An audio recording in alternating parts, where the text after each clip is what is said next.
რამდენიმე საათის წინ უკრაინაში გაემგზავრა დავით სერგეენკო. სამდღიანი ვიზიტის მიზანი დაჭრილებისა და დაზარალებულთა მკურნალობაში დახმარება. ჯანდაცვის მინისტრის თქმით, დაგეგმილია შეხვედრები, რის შემდეგაც გაიწერება დეტალური გეგმა, თუ კონკრეტულად რით შეუძლია საქართველოს უკრაინასთვის დახმარების გაწევა.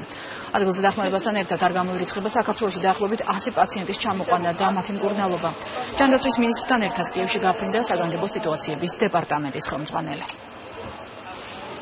While დაგეგმილი არის შეხვედრები ჯანდაცვის სამინისტროში, უკრაინის ჯანდაცვის სამინისტროში, ამოცანა იქნება, რომ ადგილზე შეფასდეს საჭიროებები, თუ რა სახის, კონკრეტულად რა სახის დახმარება შეგვიძლია აღმოუჩინოთ უკრაინელ ხალხს, იქნება შეხვედრები უკრაინის მთავრობაში და ასევე სამედიცინო დაწესებულების კიევის ჰოსპიტალების ვიზიტი და ადგილზე გაცნობა სიტუაციას. ჩვენ ზადყოფნას გამოვთხოვთ სხვადასხვა მიმართულებით დახმარების და დაბრუნებისთანავე ის გეგმა რაც იქნება შეთანხმებული და შეჯერებული ადგილობრივ ჯანდაცვის სისტემასთან, ჯანდაცვის მინისტრთან ადგილობრივ განახორციელებს.